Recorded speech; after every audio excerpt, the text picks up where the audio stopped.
Today, I'm going to explain an American dystopian film called The Darkest Minds. Spoilers ahead. Watch out and take care.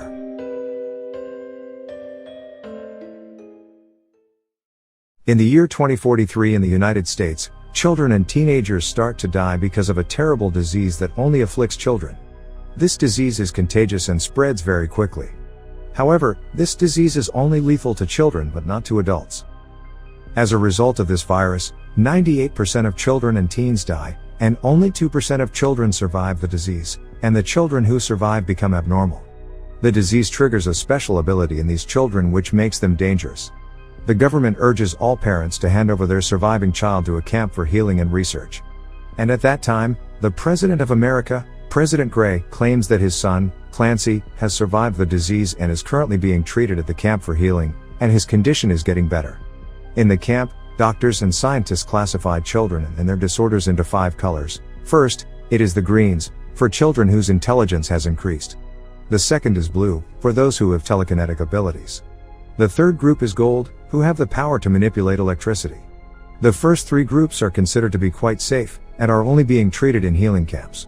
The fourth group is the group that is considered dangerous, which is the red color for those who can control fire, and the fifth group is orange, the most dangerous group, for those who can manipulate the minds of other people. The red and orange groups are very rare, and the government considers them very dangerous and orders them to be killed immediately on sight.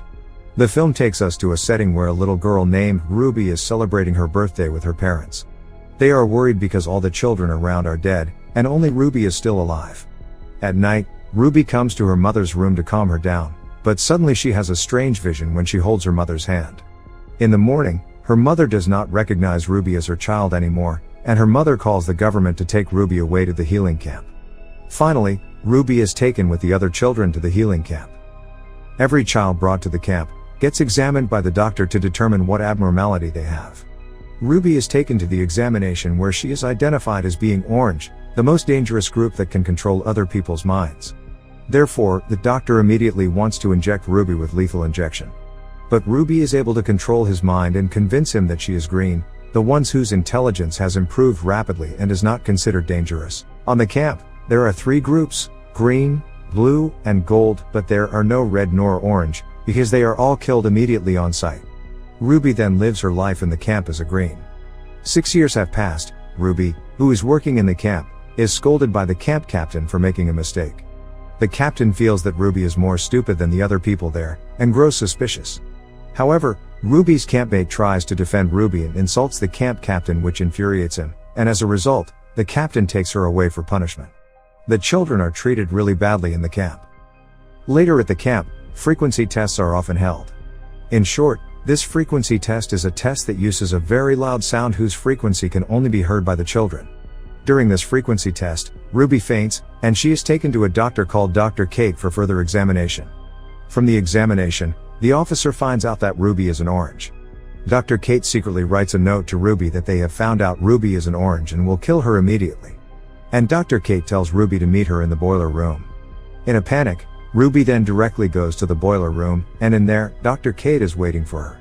By that time, the alarm has been sounded for an intrusion, and all officers are ordered to look for Ruby. With Dr. Kate's help, Ruby manages to leave using Dr. Kate's car. But at the checkpoint, Ruby is almost caught, but Ruby uses her power to control the officer's mind to let them escape. Finally, after 6 years, Ruby manages to get out of the camp. In the car, Kate gives Ruby a panic button that can be activated as a tracker if she is in danger. Kate explains that she is part of the Children's League, whose mission is to save children from the camp and fight the government. Kate takes her to a gas station to meet her boyfriend, Rob, who is also on a child rescue mission. But when Ruby almost falls and holds Rob's hand, she has a vision of Rob, who seems to like abusing children. Ruby becomes suspicious of their motives. When Ruby changes her clothes at a shop, she suddenly sees a small girl who can manipulate electricity. The girl runs away when she sees Ruby, and Ruby chases after her. The girl then gets into a van, and Ruby follows her to hide from Dr. Kate. The little girl is called Sue, and she is a mute and always wears gloves due to her ability. Sue is accompanied by 2 friends called Liam and Charles. Liam is a blue with telekinesis ability, while the intelligent Charles is a green. They agree to go with Ruby and help her escape from Kate. On the way, there is a woman who tries to chase them. Her name is Lady Jane. Lady Jane is a child hunter who works for money. While in pursuit, Kate also tries to pursue them. However, Liam uses his telekinesis power to harass them by scattering the leaves, cracking the road, and even knocking down the trees. As a result, they manage to escape. They also begin to get to know each other better, but Ruby does not reveal her identity as Orange and lies that she is a Green. Liam explains that they are on their way down the East River to a group of children led by a mysterious person nicknamed the Slip Kid. They don't know the identity of the Slip Kid, but it looks like he's an orange who can control people's minds. He also explains that the Children's League led by Dr. Kate is not a good place to stay. He used to be in the Children's League, where they train children to use their abilities to fight against the government. Liam didn't like the idea of becoming a soldier, and so he eventually left the league. Meanwhile, Ruby and the others spend the night at an inn. Ruby remembers the time with her parents. It is revealed that she couldn't really control her ability, and because of that, she accidentally erased her parents' memories of her when she was a kid. While sleeping, Ruby accidentally touches Sue's hand and then gets a memory that Sue used to be in a government camp, but eventually, she and hundreds of other children rebelled and fled, and the rebellion was led by Liam. Because of the trauma during her life at the camp, Sue became mute. In the morning, they go to a long-abandoned mall to shop and pick up some supplies. They really enjoy their moment together, since they never have a normal childhood. But suddenly, their bodies are lifted and controlled by a group of people. Luckily, Sue uses her electric power to stop it. It turns out that they are also a group of children who have telekinesis abilities. At night, they talk about the Children's Association in the East River and its very secret nature.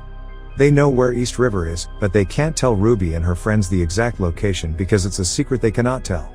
However, Ruby uses her telepathy secretly to make one of them unconsciously gives a clue about the location, which is the letter EDO.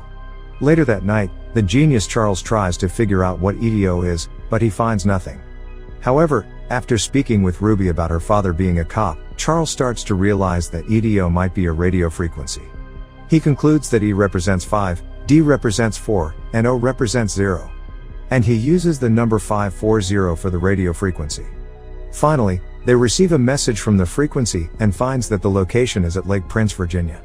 The next day, on the road, they are ambushed by Lady Jane, the child hunter, and she uses the sound frequency of her rifle to incapacitate the children. Luckily, Ruby uses her power to control Lady Jane's mind, and gives Jane a deserving punishment. Liam and the others are shocked that all this time Ruby is orange. It turns out that Ruby has lied to them all this time because she isn't proud of her abilities. Sometime later, Ruby confides with Liam about her past. And they start to fall in love with each other. Finally, they continue their journey and arrive at Lake Prince, Virginia. There, they meet other children like themselves.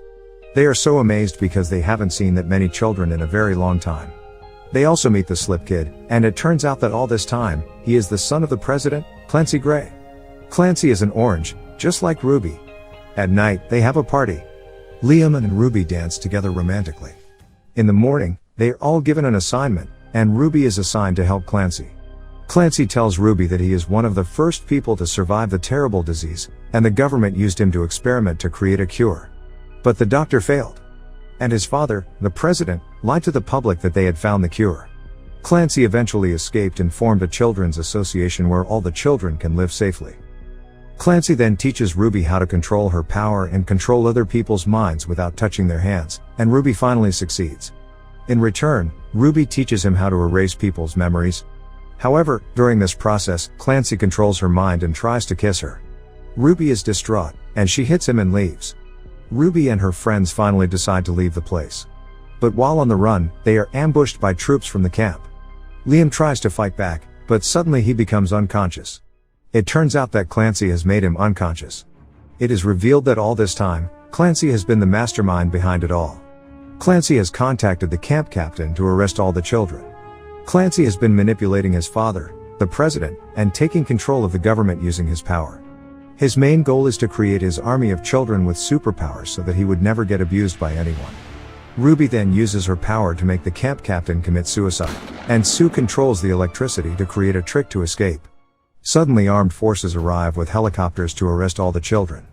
The troops brought the children in the red group who can control fire. It turns out that they are secretly weaponized by the government, and they set the camp on fire. The battle finally ensues. The Red Army tries to burn Liam and his friends, but Liam uses his power to retaliate. But suddenly, Clancy comes in the middle of the battle and manipulates the minds of all the children there. Liam and the others are forced to leave the location and leave Ruby there, because only Ruby has the power to face Clancy. Ruby uses her ability to create her army. However, Clancy shows his brutal nature, and controls their mind to kill themselves by shooting each other. Clancy then tries to use his new memory erasing powers to turn Ruby to his side, and forget her friends. But Ruby uses her power to control the pilot's mind, and a helicopter crashes and explodes. Ruby manages to escape the explosion with the help of Charles, but unfortunately, Charles gets burned, and he is severely injured, leaving Ruby no choice but to use her panic button to call the Children's League for help. The next morning, the League squad comes to pick them all up. Charles is immediately taken to the hospital for treatment, while Sue is adopted by a good family. But Liam is arrested by the League because he has betrayed the League before. The League considers Liam knows too much about the League to be left free. Ruby meets Kate and bargains to release Liam by promising to be a soldier in the League, and fight against the government alongside them. However, Kate is sure that Liam will never leave without Ruby, and he won't let Ruby join the League. Finally, Ruby meets Liam. Liam explains that he wants the two of them to stay together and discuss plans for both of them in the future. But Ruby is forced to erase herself from Liam's memory, so that Liam can be released and so that she can join and fight with the Children's League. All memories of Ruby from their first meeting in the van, chatting together and dancing together, are all gone from his memory. Suddenly Liam doesn't remember anything about Ruby, and Liam leaves. Ruby then cries as she sees Liam leave. At the end of the story, Ruby joins and trains with the Children's League. But there is more. The struggle of Ruby and her friends is far from over, because it turns out that Clancy is still alive. And a fierce battle between the two sides will be inevitable. Subscribe for more videos like this, turn on notifications, and leave a like to help the channel out. Thank you for watching.